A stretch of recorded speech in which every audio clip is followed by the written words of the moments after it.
This is your man, not your boy. Go black to Africa. Yeah, so, hey, want to go ahead and we're going to get this back started right here. We are with the African Traveller and our man who is got the organic farming and doing all that he do, that we call him Kungo. So right here, before we go on down and show y'all the meal we're about to eat, this place right here is called the Walkabout. And this area here is where people eat lunch. They got bars here. People come and have drinks, chill out, and all that right there. But I want to just show y'all just this spot here that we are in. And we're going to walk on down this place right here called the Walkabout.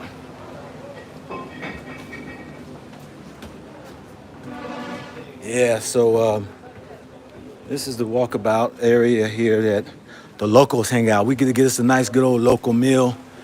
And so you see right here, the sign that says the Walkabout. Karibu, welcome. See the different places, people fixing the food. So we're gonna go back here because we had to find a private area that we was going to sit here and grab some food. Yeah. Oh, we got a feast here, family. Chicken bahati. Chicken bahati. Yes. Luck. Yeah, so chicken is lucky chicken, I think. Chicken luck. Cuckoo. Cuckoo. Yes. Yeah. Hello. So, see if we can go ahead and bring the chair down here. Turn this around, fam. Yes, merudi live sahi. Right here. Yeah.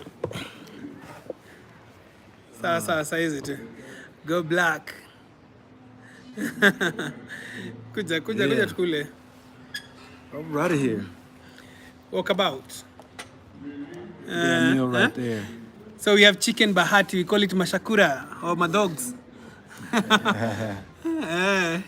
Yeah. Niko live hata ukiniangalia sasa hivi unaongea niwe ukiwa live. Sawa, acha nitakuongelesha. Alrighty. Yeah, so this is one of them. We are at the Walkabout along Kiambu Road. So if you can come now, you can. Do you need visitors? Yeah, if you want to buy African Traveller and go black to Africa some food, show up and sponsor the meal. So To the side there. Kunga, but would you mind the chips? I will. Oh, there are some chips there. Cool. For those who may not know, I'm not a meat eater, even though I have nothing against the meat eaters. So I'm gonna let the gentlemen fully enjoy their meals and have fun, indulging. Yeah. So just to introduce, you have some chicken. We have some maize. You guys feed Called the maize, corn. You guys feed the corn to the cattle or livestock. Here it's our main food. Then you have some chips. We have some kachumbari, on the side. This is tomatoes. We have chapati here. Those I can have. Yes, and the chicken is authentic. It's very organic, free range chicken. Free range. Yeah. And boiled Welcome. eggs. Boiled eggs. Yes. And some French fries. Yeah. Oh, and here goes The chili. the chili, a little salt, The chili and the salt. a little style to how some African meals may work. Unfortunately, our brother does not. He's vegetarian. There you go. How many years ago did you decide to go this way? No, actually, I became a vegetarian in my early 20s. Even though I was addicted to sugar. So Kunga's has had challenges with letting go of that sugar. But nonetheless, with the meats we. By the way, I always try to avoid the vegetarian conversation during a meal when they're vegetarian and non-vegetarian meals. So I'll have that conversation with you later. I want you to enjoy and just indulge, and they have something coming specifically for me because food has a way of bringing people together in a wonderful way. So I'm happy to share a meal with my brothers here. Oh yeah. This is one advantage of being in Africa. You get to eat, it's called farm to fork. Freshly from the farm to your kitchen, to your plate. These are not processed foods. They're mostly very, very organic in nature. Very good too. Yes. We have Ndoma here. Oh. So since Kunga is not going to indulge currently right now, he's going to pick back off where we left off. On sharing a little history. What was it where we leave off at? Okay. Well, we were just trying to get a little bit of assessment of this place called East Africa. And we were sharing a little bit more of the modern history of East Africa. Modern history. But for those of you who may know that history is pretty long and pretty wide and pretty deep. And the history of humanity traces back to this part of the world. Whether some may or may not believe, but the oldest bones, this goes back to a woman. So shout out to all the women. Yeah. We don't have too many challenges about male, female, this, that. That ends up being a lot of distraction about, we're one people. And ultimately we are spirits who have incarnated into these physical beings, and a spirit does it in and of itself. That's the Doma? This is Ndoma. Yeah. Oh, okay. There we What is go. that? How do they call it in English? Is it arrowroots? Arrowroots, yes. Arrowroot, guys. Yeah. And then these, you didn't mention to them, you told them these chapatis? Yeah. Oh, okay. Chapos, we call them here. I used to think chapos are worldwide. Huh? I was surprised to see West Africans getting shocked to see chapati. And to us, this is just like a normal meal, it's like a fry. It's like fries, and it was really shocking to see it's not mostly in West Africa. Yeah, I was surprised, really surprised. Yeah. In America, people might know it closer to a Mexican meal, what you call Tortilla. the tortilla. Tortillas. Yeah. That's the tortillas. closest thing to what they'll call chapati here. I see someone say Indian food. So it's, chapati came with the Indians, across the East Africa. It also has to do a lot with the Arabs. Because have you been to Mombasa? Yeah, you see. Yes, I was down There's there. a strong influence of the Arabs. Definitely a strong influence. A strong influence of the And a Arabs, Indians. a heavy population of Muslims. Exactly. Yeah.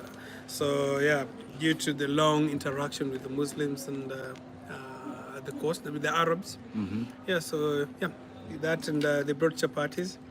And actually, they say Kenyans are not known for delicacies and food stuff, especially in the mainland, because here we only talk about mostly nyama choma. But if you go to coast, now you get the variety, because most people from the mainland have not adapted to these spices, this kind of cooking with spices and different variety. We just used to very basic type of cooking. Yeah. And with this design of, making some kachumbari on the side, some dessert, some main course. This is not our culture in Kenya. So this is something that we mostly find around the coast of Kenya. Okay. But I see people like in West Africa, they're really good in terms of variety. I don't know if you can really experience. In West Africa, as far as what's concerned.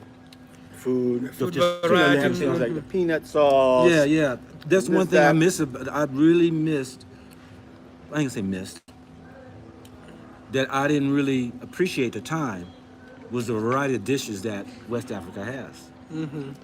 And where y'all eat chapati, they eat stuff fufu, banku, Plantain. kinke. These are dough products. I would say when I say dough products, I'm talking about cassava, plantains, as you would, and that will be mixed together to create those fufus, those kinkes, which is kinkes is really more corn based or maize based, and so Jerry, I've seen your text. Shout out.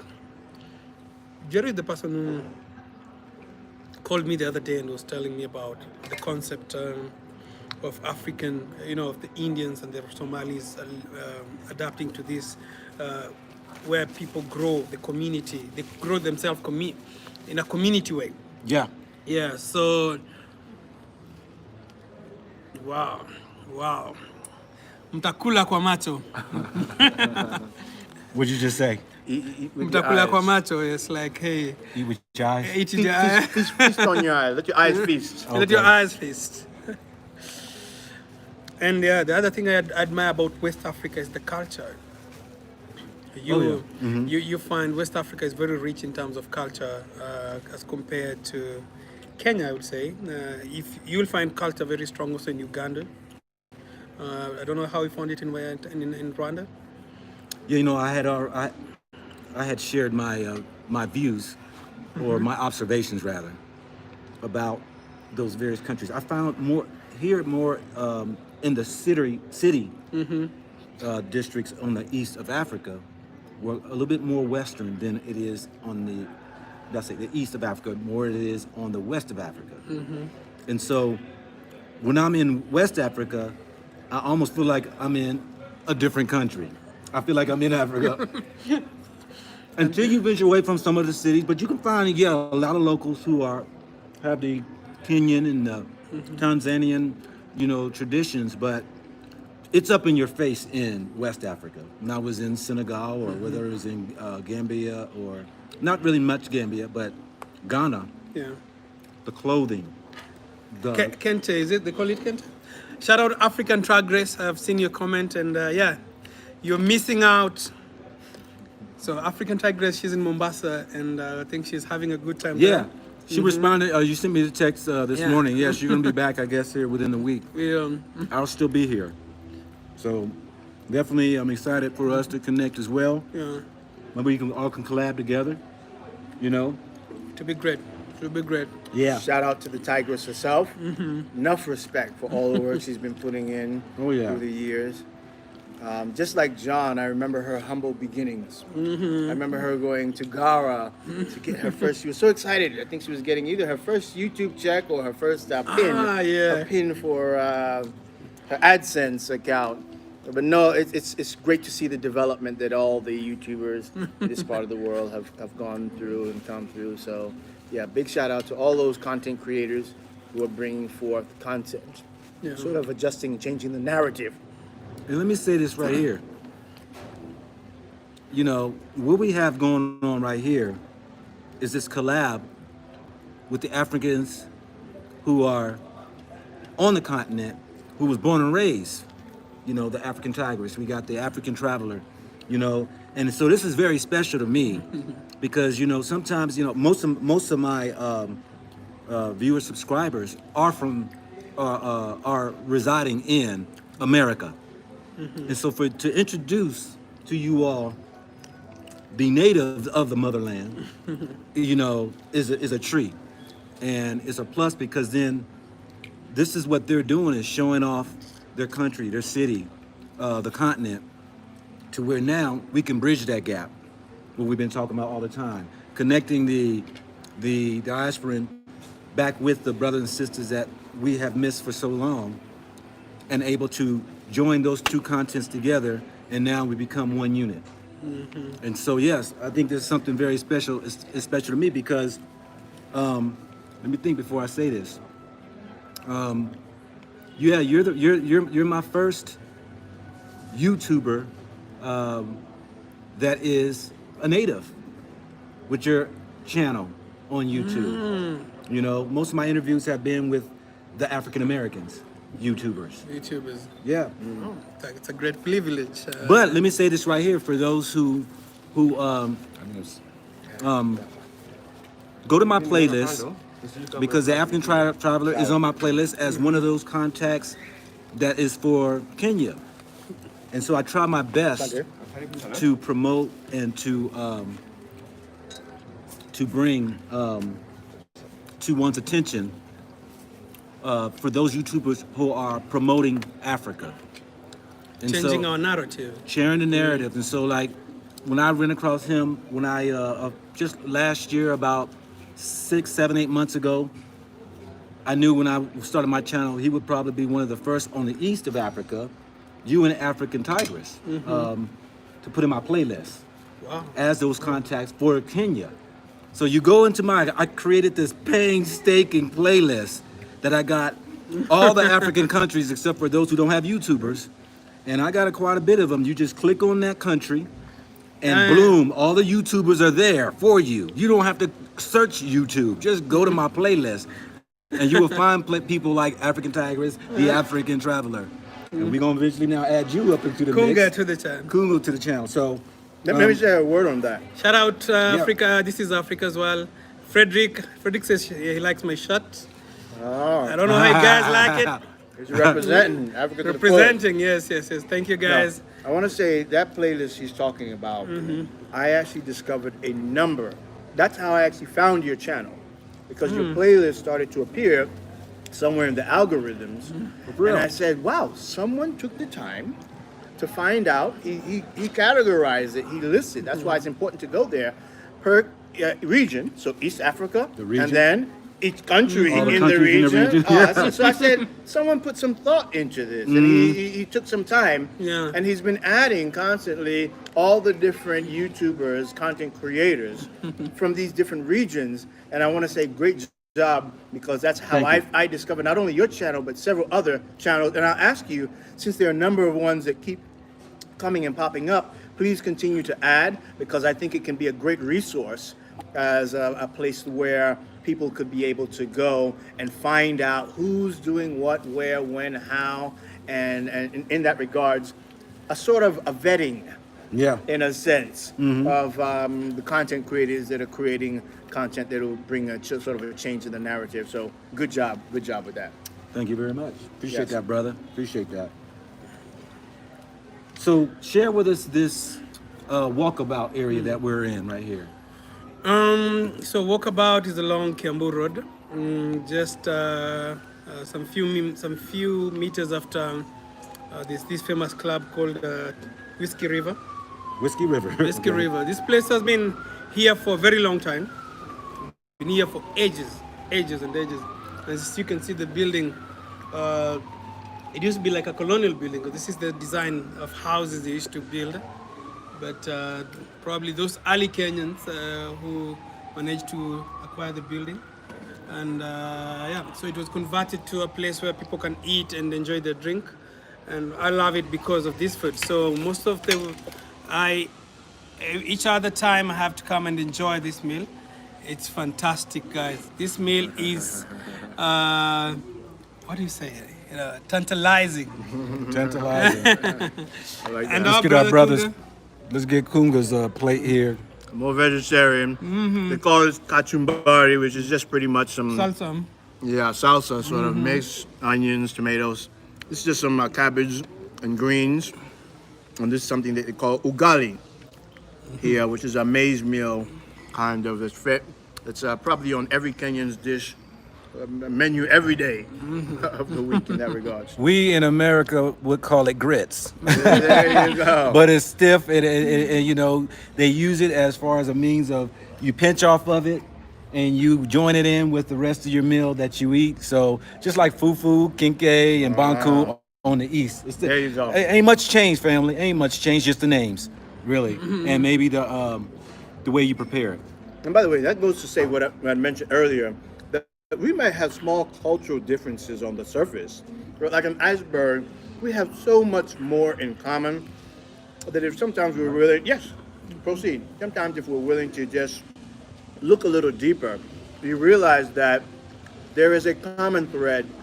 There is a common unity that connects people of African ancestry around the world. And so, and the different diversity that we do have on the surface is what makes us beautiful, like a bouquet of flowers in that regard. So diversity is definitely good, but at the same time, knowing we have common denominators that connect us and that unify us in that regard. And we must be aware of that, because those who don't have our interests at heart always point out the differences. This is why you're not an African. Africans don't like you. Well, Black Americans, they're not this or that. Yeah. But they all find ways of exploiting the small differences, but in that regards to identify what are the areas we have in common. Yeah. Right? That's important. Wow. So someone is asking, I think it's a she. Yeah. Are there so many vegetarian restaurants in Nairobi? So you can give us a picture of that. Yes. Actually, quite interesting is this. Because there is a large Indian community, and the Indian community came into East Africa primarily during colonial times. The British brought them here to be, even though the big story is, to build a railroad and stuff like that, but if you look at British colonialism, they always wanted to find ways of stratifying communities. They always wanted to find ways of creating castes. And so to further dehumanize African people, they brought in whole swaths of Indians to sort of say, okay, the blacks are on the back, on the Africans are on the bottom, Indians are going to be in the middle, the so-called business, running businesses and stuff, and then whites are sort of at the top. So because of this still existing Indian community that's here, you have several vegetarian restaurants. Now, as you know, many Indians are vegetarians, but they love their milk, their cheese, and things along those lines. So you will not find a lot of vegan. So you find about 1 or 2 or 3 restaurants that have vegan options, or if you help tailor, for instance, you come to a restaurant like this one here and you say, okay, don't add any eggs or this, that, for those who are vegans. So there are always some of the healthier options like we have here, but in terms of exclusively vegan restaurants, I would say maybe just 1 or 2, but several vegetarian restaurants where you can get your tofu, you can get a wide selection. As you guys know, Indians and their curries and their spices and etc. And so because of the big Indian community, yes, you have several vegetarian restaurants. An opportunity for somebody to start a vegan restaurant. Enough room to go around. Yeah. He's a Kikuyu guy. He always finds the business aspect. By the way, Always at that side of the business. Yeah, hey. You've There got you to go. cover the opportunities that you see. absolutely. You have to. And that's what I want to do is just Good job of creating that content. And I've been seeing Kunga, that. business, yeah. Kunga, I would challenge you. You always challenge me to start an African traveler, what do you call company? Traveling company. I'm going to challenge you to start an vegetarian restaurant. And yours is going to be a veg from farm to fork. You can imagine you're planting go. olive, There you go. organic, Now- vegetarian. When your mentor makes a suggestion, you don't take it lightly. He's my digital media, social media sort of mentor, so consider that suggestion registered, and we shall see. I know my plate is already full with handling the farm in and of itself, but actually we'll be probably offering some meals. Hold up. You already got a supplier right now who's supplying the product. Well, hey, but your farm is avocado, right? We The are long-term goal. the The long-term goal. goal. Okay. Yeah, in the short term, we are growing everything from tomatoes, Okay. cabbages, or what we call horticultural, some fruits like passion fruit and things along those lines That on our sounds farm. like an easy transition for somebody who wants to start a business here in the vegan world. You already know somebody and connected with somebody who can supply that food. Absolutely. And we'll grow things specifically for people that have a particular interest. Particularly, most crops take about 3 to 4 months to grow. And if they want it grown organically and grown with care and with love, it's one of the things that we have a chance to do. I got a question for you. Yeah. Somebody told me yesterday that they have taken note that here in the past 5 years or so Okay. that the rains have increased here. Yeah. So You being into that farm area, is the rains, have they increased? Because, you know, over in the Western world, they keep talking about global warming, things are drying up. that's So is exactly Mother right. Africa really, you know, getting replenished more with wealth, which water is the number one resource in the world that every man needs to depend on for life? Is the rains increasing? I will say what has happened with the weather patterns with global warming, and global warming unfortunately has been affecting Africa disproportionately. Yeah. I would say that the patterns have been a little bit more erratic. And so we have two main seasons for rains here in East Africa. We call them the long rains and the short rains. And I'm sure you may know these particular patterns. And so the longer rains have become longer and the shorter rains have become shorter, right? And so when the long rains are here and it's raining a lot, that's when people get the sense that, oh, maybe it's a little too much. Yeah. But yes, global warming is sort of affecting these parts of the world as well. But because Africa is so blessed and Africa is so big, most people don't understand how big Africa is. You can fit all of America like 4 times into 4 that, times. right? Or you can take America, China, all of Europe, India, Place them all in there. together, and it fits within the boundaries of what we would call Africa. Do you know, brother, just the other day, I shared that with a few of our African Kenyans. And I asked the question, I did it when I was in Ghana, just to see where the knowledge is about the continent that we live on. Majority of the folks that I've interviewed do not know how massive Africa is. Matter of fact, majority of them believe that America is larger than Africa. Do you know why? Why? Because, well, number one, most don't even know there's 54 countries in Africa. But they believe because there's 54 states that the size of it must be bigger in size because of 50 states. So I go to the Google and I bring up the picture and show them Africa is 4 times the size Of the US. of the U.S. I also asked how many people, which place is bigger, Africa or America in the size of population? And the majority of people say America.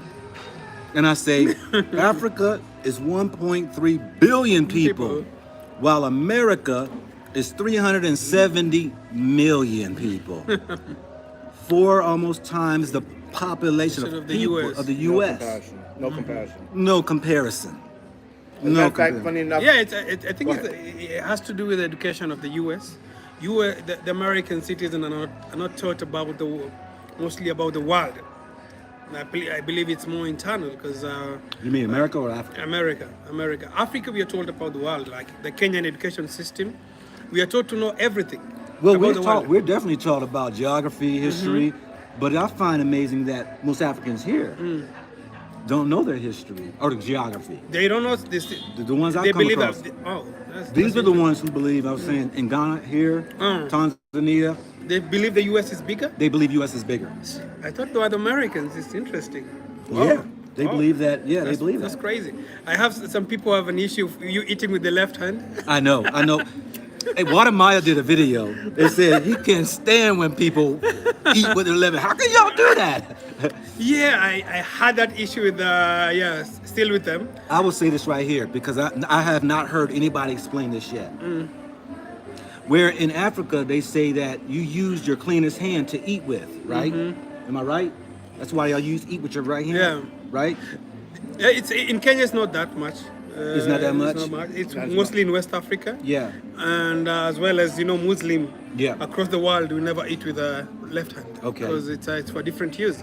Yeah. So I think that culture is very strong in West Africa. In Kenya, if you come, people don't mind. Okay.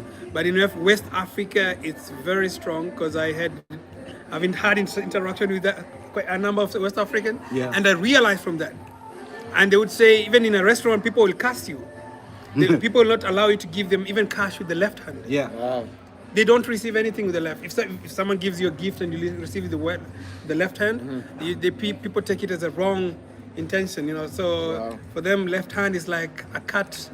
I don't know. It's like just hold that hand, never use it in anything. So except you know how the Muslim use it. Yeah. This is my way out of it. In America, majority of the people are right-handed, and we do everything with our right hand. To wipe, you know what. So, did you want me to use my right hand that I wipe with, or do you want me to use my left hand that I barely use with? Because in America, even the children, they're forced to try to become right-handed. Even if they should display a left-handed, it was back, I remember when I was growing up, that, you know, trying to force your child to become right-handed.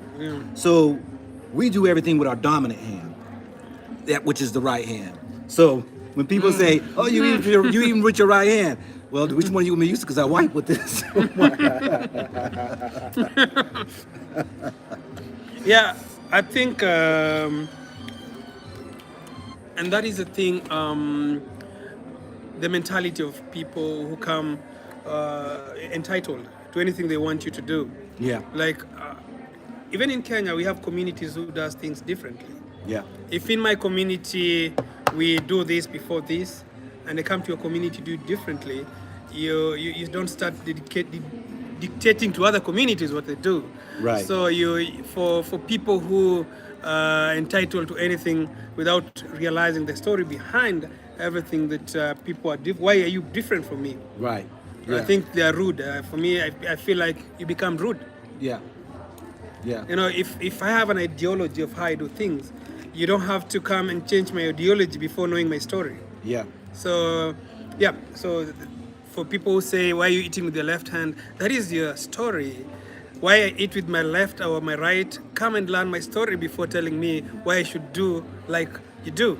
African travel, shift it just a little, so they can see, make sure you catch all of us. There you go. Yeah, so it's interesting though, because when I'm over in Ghana, I tend to eat with my right hand. You know, it's just amazing. I mean, I would catch myself, you know, trying to eat with my right hand, you know, and that's because my adopted family there, you know, they're Muslims, and one of my things I try not to do is to insult a culture in a way of life, and to even sometimes, you know, douse myself in the culture to be like, you know. So, hey, it all depends on. I'm in Kenya. Here's my left hand. They don't care.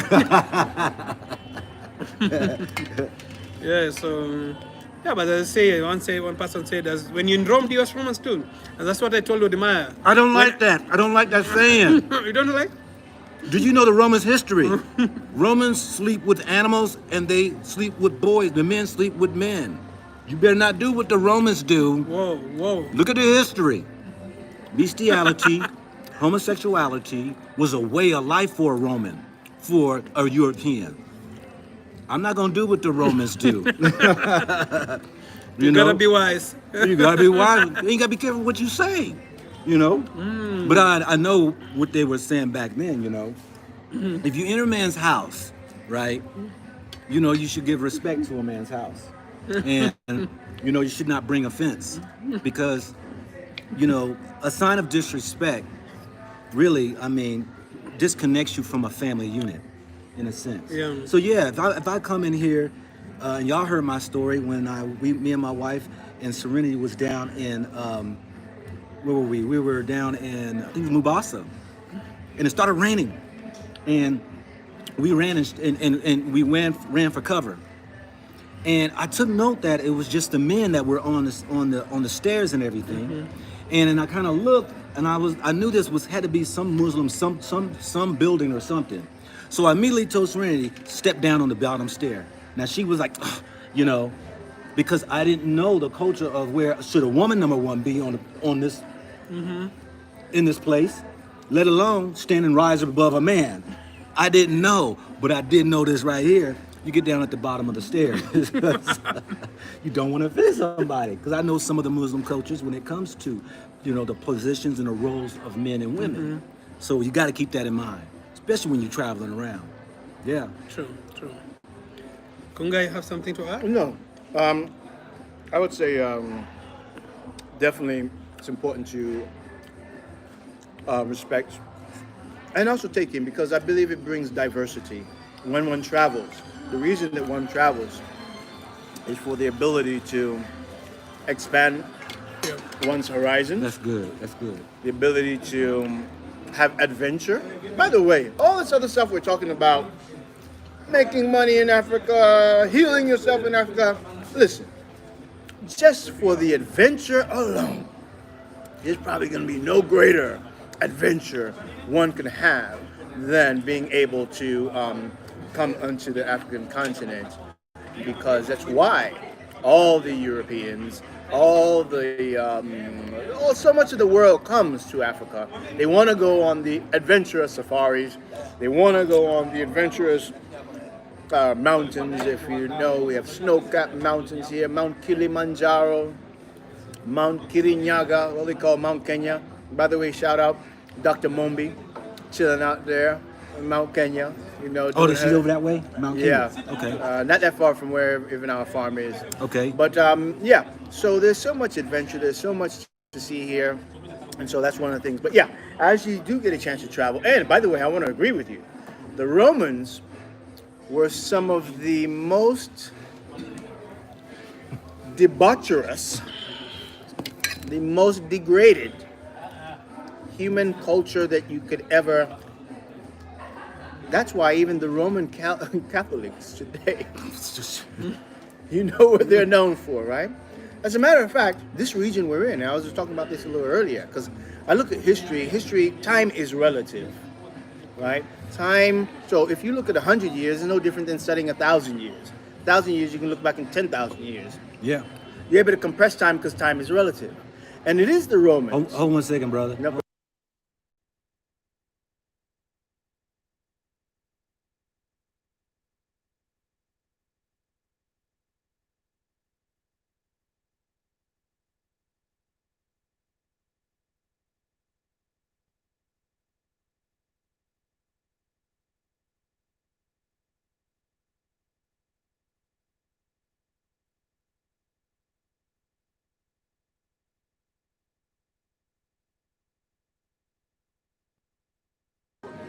We had to take a pause break and all that right there because it's something private we had to share. I had to share with you. Go ahead. yeah. Small commercial break. Yeah. Regularly scheduled But back what you're saying about, going Yeah. on with the history. history and that's why it's important that we as African people, it's very, very important that we study history. That's why I love great historians like Dr. John Henry Clark, Oh, yes. like Dr. Ben, like Oh, Dr. yes. Van Sertima, Yes. like so many other of our great African historians, even from the continent here. We're talking about someone who I highly love and respect, none other than Sheikh Anta Diop. Oh, yes. Oh, yeah. And it's very important that we don't look at history or the condition we are in as African people as simply where we are today. We must always contextualize it in history and go as far back in history, because it all has a role to play. As I think I was saying earlier, that a man or woman who doesn't follow, believe, they learn from their history is bound to repeat it, right? So this part of the East Africa, one of the reasons that you find culture not necessarily as prominent here is coming from the Romans who invaded, coming down the Nile Valley civilization, today what do we call Egypt or Kemet, coming down into the Sudan, the Kush, Nubia, etc. As the Arabs started to come from the East, East Africa has been fighting for thousands of years. Invaders, colonizers, and so in that regards, and because East Africa was such a rich place for every other civilization to build itself upon, then I would say that you find culture maybe not as prominent, and West African civilizations still had a sense of they were in a sense had some of their culture sort of maintained. Nonetheless, I will say that we will be and I love where you've gone, and I love you've talked about engaging the youth. And I've seen some of the videos you've done, the youth in Tanzania, youth in Rwanda. Even when you were in Mombasa, I saw you talking to some of the youth there. And we're going to have some conversations around some initiatives that we believe could really get a chance to galvanize the youth and get a chance to introduce them to their history in a very interesting way. Because you see, if you're bringing the history like, yeah, this is your history, this is what your greatness, some of them have. But if you put it and frame it in the context of an inheritance. Yeah. So for instance, if I could tell you, yeah, I had some uncles, great-grandfathers, great-grandfathers, etc. That's one thing, just to say, okay, yeah, I know I had some great-grand. But if I say that your great-great-grandfather had an inheritance, Mr. Go Black to Africa, and that inheritance was intended to be yours, Intended, yes. other people right now are eating off your inheritance, and they're arguing amongst themselves whether you deserve to have a piece of your inheritance or not, then it takes on a whole different ball game, Yes. especially for young people. And there's an inheritance right now from a civilizational standpoint, and I'll say this. Right now, the Europeans, if those of you know the book that was written by the gentleman by the name of Martin Bernal called Black Athena, and there's a big debate that has come back in a strong way, and they're arguing amongst themselves, not if African people are the people who birthed civilization, but the argument is, should African people be allowed to inherit their civilizational inheritance? So that's going on in the halls of the Oxfords and all these other particular big universities. And it's very important that the young people get in on that discussion because other people are discussing their inheritance. And so we'll be having some discussions around that, around how to be able to spark what we believe and catalyze what we believe can be an African civilizational inheritance. But not to go very much deeper into that. Tell them your site again that you're going to be having these engaging conversations. Excellent. For right now, our particular YouTube page is Back to Nature, one word, Back to Nature, one word, space Africa. Back to Nature, space Africa. But we are bringing forth an initiative that we're calling the the Center for African Civilizational Renaissance, which we are going to love to extend to Mr. Go Black to Africa, because particularly Nile Valley civilization, what will be called Nubia, Kush, Kemet, etc., is to Africa what Muhammad is to Islam. Yeah. Nile Valley civilization is to Africa what Jesus is to Christ. Nile Valley civilization is very important. And so when we're talking about contemporary African politics, contemporary African economics, contemporary African whatever, it's very important that we include that context of the Nile Valley civilization. And this is why our great master scholars, like the Sheikh Anta Diop's, like the Dr. John Henry Clark's, like Amos Wilson, like I can go on and on and on, all these great teachers who were impacted us in such great ways.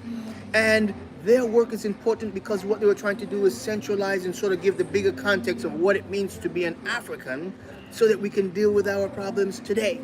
Because when those who came to take Africa down, they didn't come to take small midgets down, they came and took down a giant. And so in that, we must realize our giant status and have a chance. But gentlemen, this is not a history lesson here. You guys are loving your history, and yeah, I think this is more about having some wonderful food. And I was a little hungry today, so if you guys see me sort of indulging, let me finish this up. But this is a wonderful discussion here. Yes. I think it's overdue that we have these type of discussions, particularly continental, diaspora, and then someone, I'm the real definition of African American. Born to African parents in Miami, Florida. So we're definitely, and by the way, the voices of those children of African immigrants has been sort of neglected or sort of been sidelined, and it's important to have and those who are out there who are children of African immigrants enter the discussion of connecting the continental Africans with the Africans, from the diaspora, and we need to have more of these wonderful discussions. So I'm very happy to be here with everyone today.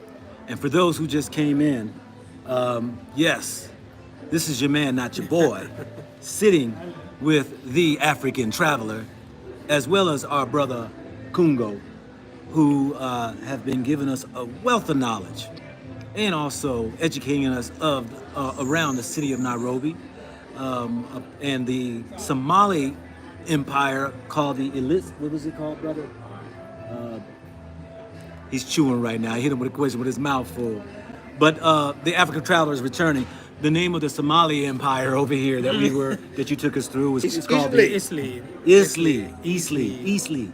So I took you to Isli, I think you Papa Hill, some side of the Kilimani. We came to be some side of Westland CBD, and right now we are along Kiambu Road. And so just to have some different perspective. And what you're saying about Isli is how the Somali community have been able to be successful in this part of the world, because mostly about the unity. They have strong unity in terms of building an empire, and they're building empires. They started small initially. Right now they're expanding to every sector in this country. They are really going into petrol, what do you call it, petrol station, gas stations. Yeah, I see most of them really going in that section. Logistics is really big in that. Aubi, it's interesting to see Somalis going into food production. In fact, our staple food, ugali, they have some of the biggest companies are from Somalia, owned by the same community, and these are people coming from very dry area. Yeah. And one thing was what I realized is that when people have so little, blessed with something little, they make maximum use of it. And so you find them, they've really invested in things because of the condition they've come from. Yeah. Because Somali is not stable. We also have a great community from Somali in Kenya who are doing also the same. And big up to you guys for that. And that's beautiful because we only hear the negative of Somalians.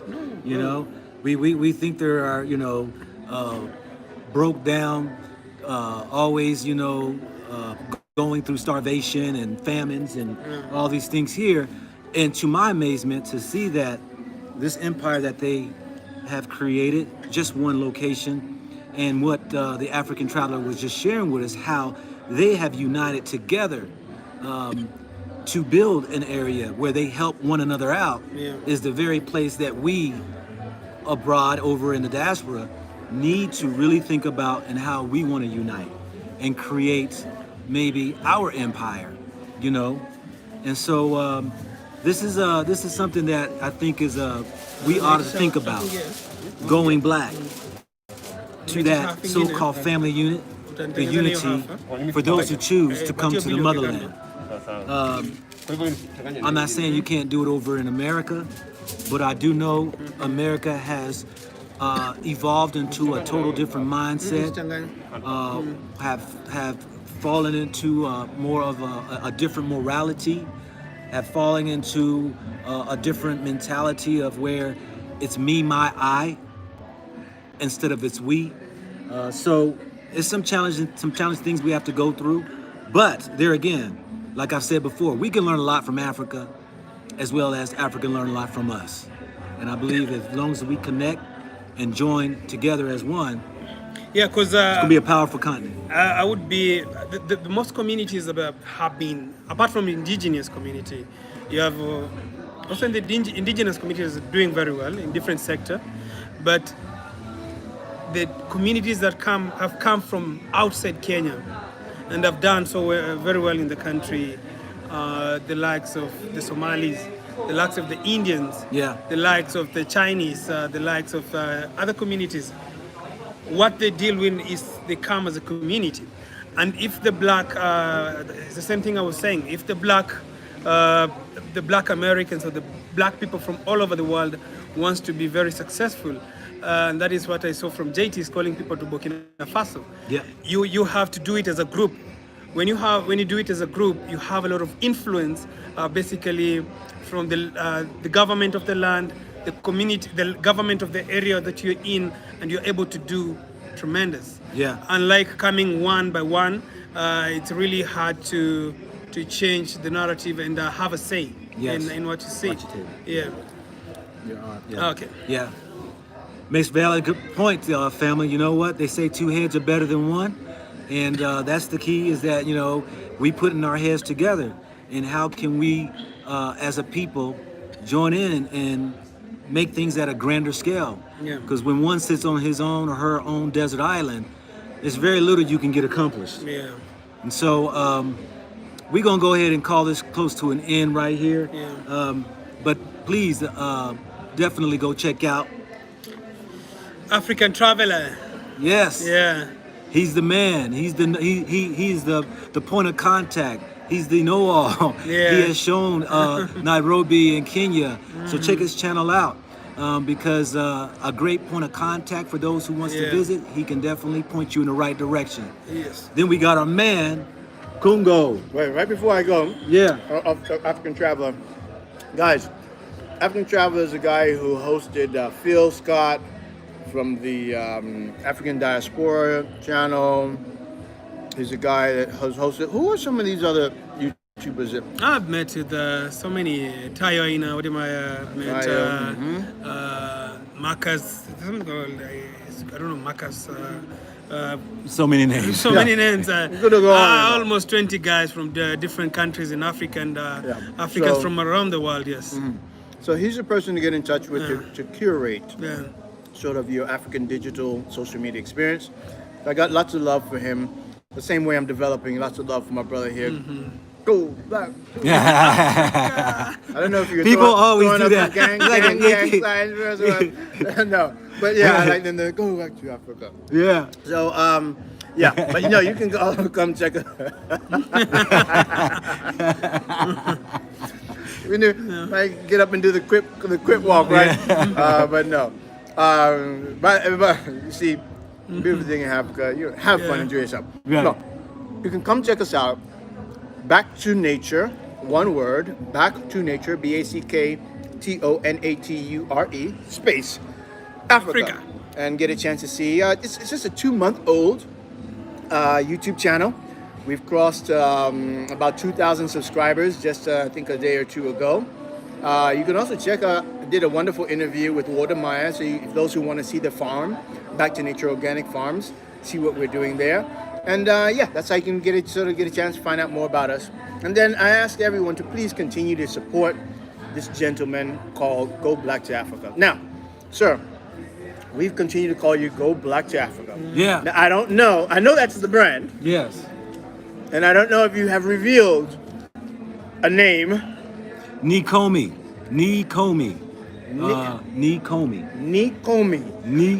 How is that spelled? Nikomi. Yeah. N-I-I-N-I-I-C-O-M-M-E-Y. Doku, D-O-K-U. That was a name that I was given, all right, by my Ghanaian family, who adopted me into when I wanted to get rid of my slave name. And I got the blessings from the granddad that I can come into the family, who he graciously allowed me to. He's passed away now here in the last year and a half, but he was 107 years old. I have videos, if you want to go all the way back to my first few videos. I have videos of my naming ceremony, as well as a tribute to my granddad, who allowed me to come into the family of me interviewing him at that moment in time while he was here with us on Earth. So go back and check that out there, and you will find those original beautiful pieces of my journey here in Africa. It's Nikomi, N-I-I space. Space. Then C. C-O-M-M-E-Y. Yeah. So guys are misspelling it, and someone asked, what does the real meaning of Nikomi? Ni means king or chief. Ooh. And Komi means one who does not take from. Yeah. Now, it was interesting because I know there's a lot of people who name themselves. Okay. And so when it came time for me to be named, it was 2 days before, I was asked, was there any particular name that I wanted to be named? And I said, no. I want the creator above to put on your heart based upon what you see in me, what I should be named. And they named me King Komi, one who does not take from. Doku, the family last name Doku, means one who rests upon God to regain strength. That's what Doku means. Wow. Beautiful name. And I say to my African brothers and sisters, as well as those who are in the diaspora, and I have conversations all the time when I meet our brothers here on the continent, and they get introduced. I ask them their names, and they give me an English name, and I say, "What is your African name?"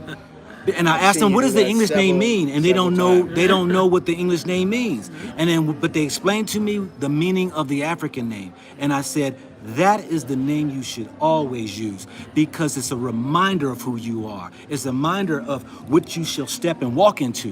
While your parents, who thought they named you, yet the Creator named you, so that you now have a presence and a purpose to walk in something and become. Without a name that has no meaning, when we know African names got all kind of meanings, do yourself the favor and go ahead and either get renamed or use your African name. I know, absolutely, absolutely. Yeah. No, I've seen you do that several times, my brother. Yeah. I think I saw you do it at the Hulu Park when you were there. Yeah. I see you when you and your wife went on the balloon. And every time you ask someone, it's like they always take a second look at it when he asks, "Oh, no, what's your African name?" Right? Yeah. And it's like a whole different facial expression comes out. It's almost like they come out of their real self versus like the mask that's covering. So that is so very important. And then just a quick side note: I used to be called for a big part of my life Sonny, Sonny. Now, can you imagine a guy like me? You know, and I used to have long dreadlocks. Right? But being called Sonny, and I remember it was when I was in university. I think I was turning about 20 years old. I decided that I'm going to retire that name. Yeah. And I took back on my name, Gakunga. Gakunga. It's Kunga in a sense for short. Okay. Right? And people told me, "Oh, Kunga, you're a guy, a dark melanated guy like yourself with the dreadlocks." I was, you could never, and I was involved with like student government at the largest university in Miami called Florida International University. Okay. And Kenyans are political sort of animals. And so I was climbing up the political ladder in the student government. And I said, I'm going to run for student government president. Yeah. Right? And they said, "Oh, a guy by the name of Kunga with dreadlocks. You know, that'll never happen, right?" It almost never did happen. A woman beat me. That's why I learned the power of women. Yeah. She got to strategize me. But I came back next year. I ran and I did become student government president. But there's a certain, when you take on an African name, in a sense, it speaks of a self-dignity, a self-identity that is not defined by others. Nothing wrong with John. By the way, my father was named John. And so that was but I know he's also called Karanja in that regard. No, like John, actually, people use it, especially friends who know me on YouTube. Yeah. And probably my childhood. The rest of people don't call me John or Kamau. Kamau. Yeah. My brother's name, by the way. Yeah. I remember I came to your place Kamau. and yes. Okay. Yeah. So that is my original name. If you come to my workplace, if you ask for John, people look at you like, we don't know John. Okay. Yeah, but so mostly my work I use is Karanja. No, this is a Karanja. wonderful topic. We could probably spend 3 hours just talking about naming, right? Yeah. And the importance of owning our identity and how much identity is tied into a name. As a matter of fact, one of the first things that colonizers do when they go somewhere is they take the original names and put a name on it, right? This goes back to the Kunta Kinte, Kinte. back in the day, right? Your name is your spirit. Toby. Kunta Kinte. Toby. So naming, it's not a joke It's thing. called baptizing. Baptism. It's like you baptized. Now you are Kobe. Exactly. And so in that regards, so much love for everyone for tuning in today, spending this time with us, continuing to support all content creators that bringing wonderful content on the continent, to the diaspora, showing a side that the BBC, CNNs, the rest don't really show.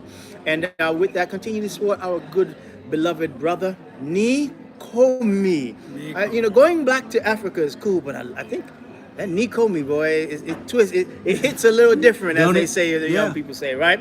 So with that, thank you for continuing to support him, continue to support and all the others, and just say God bless you. It's a new year, even though it's a Gregorian calendar, but nonetheless, we can leverage it and say, have a wonderful year this year.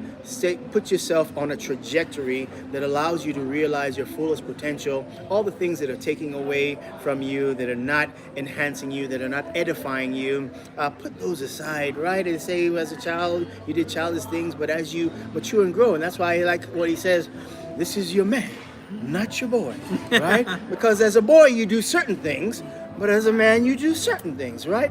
So in that regards, make this year fantastic, and just know that we are the architects of our destiny, the captains of our soul. And as he speaks so much about speaking words, sound power, and it forms and shapes and controls our reality, is something that's so very powerful. That's why I'm asking him to continue to create more content around this ability to make our world and make our reality by so much of what we speak, how we feel, etc. So thank you for giving us your time and attention today. And with that, God bless each and every one of you, and have a fantastic, wonderful day and 2021 year ahead. And don't forget, come back to Nature Africa, and we look forward to sharing some good content with you there as well. All right, brothers. So, hey, let's give. What's your parting words there, brother? The traveling. African traveler. Excuse me. Yeah. Go ahead. So first of all, I would say come and visit. Come and subscribe to my channel and see Nairobi through my lens, and Africa as well. Very soon I'll be going to Ghana. I'm planning to go around Feb. Wodemaya sponsored my trip. Shout out Wodemaya. Wodemaya sponsored the full trip. African he's gonna buy the ticket, the hotel. So I'm planning about mid-February. I'm going to take you guys to Ghana. It's gonna be something fast for me because I haven't been to West Africa. Awesome. So my message to you guys, and I'm sure biggest crowd that you have is from US, probably UK, is that it's time to connect back to the Mama Africa. It's time for us to know each other to a different level and get to connect and invite you guys to invest back to Mama Africa. So yeah, I have nothing much to say. My brother Kunga has been very educative, you know. That's why I always stay with Kunga, because I learn a lot. He's somebody. Remember I told you, like, we're going to have Kunga today, and you're gonna love him because Kunga is someone who's well read. Yes. He do a lot of research. He does crazy research. You know, probably biggest time of the day you do research, and that's why you always speak from, you know, with a lot of facts, and something I do love as much as I'm your you say social media digital mentor. You mentor me in terms of education. You mentor me in terms of history, African narrative, and yeah. So that's why sometimes when I speak, you guys laugh because I have a fact from. I speak from fact basis, and it's because of interacting with people like Kunga and the like minds. Because that's so great to meet my brother here. Yes. I always watch you on the side, and I get well educated, and how you advise the brothers from the US, and so thank you so much, and it's a great privilege to have met you. Thank you. It's been a privilege too. Yeah. Let me end, family, with this right here. It's been an awesome time with my brothers here. Yeah. I'm gonna tell you this right here. I'm not sure if y'all remember back in the days when we were elementary, middle school. We had a thing called pen pals. I don't know if y'all remember the feeling of connecting with somebody in a country that you never had any experience with, and you anticipated the return of a letter so that you could see or hear about their life and their living. I remember those days. You were brought up in America. Did you have the pen pals? Of course, of course. You don't know what the feeling is for me right now in knowing I have connected with some brothers who is from the motherland, who speaks the language, who knows the history. It took me back to when I was the small boy who anticipated the letter from the pen pal. Yeah. And that's how I feel, is that I have found my missing family, my brothers, who I know that no matter where I go, I got family in Kenya. I have I've connected with just another. And this is what they're saying. You've heard it time and time again. No matter where I've gone, each one from each country have extended the welcome, the invitation for you to come, just to visit. And it's here, family. So with that, I'm going to end. We thank each and every one of you for those who have financially gave and gave their finances. We know it's working hard and giving up something that you work so hard for. I'm very appreciative. Those who's given their time out of the day, you never can get back, that you sat here and listened and gathered in the information that has been shared. I'm very thankful for it. Those who have shared this video to bring awareness across the globe for our people to at least come back and get reconnected to Mother Africa, I'm very thankful. And even for those out there who are the negative trolls, you know, those people who are on my channel, they know I have no moderators, because we ourselves are the moderators that develops our skills to be able to ignore without responding to ignorance. I thank the trolls for developing us. So hey, with that, One last caveat. Let me just mention, my brother. You mentioned pen pals. Yes. And I'm gonna say that I remember those days of pen. See how far we've come. Yes. And I'm gonna ask everyone: treat this social media responsibly. These YouTube streets. Please, let's make use of it, because we remember the days we had to write letters, put a stamp on it, put it in the mail, and wait a month or two to come back. Right. A couple of months. So let's not abuse this thing. Let's use it for good. And that's all I wanted to say. This is your man. Not your boy. Hold up, this is your man. This Not is your boy. Go Black to Africa. Let me show him how to do it, right? So what I do is I turn my thumb back. Go Black to Africa. And we're gonna do it around, because I don't show that right there. Going black. No doubt. All right, family, y'all be blessed.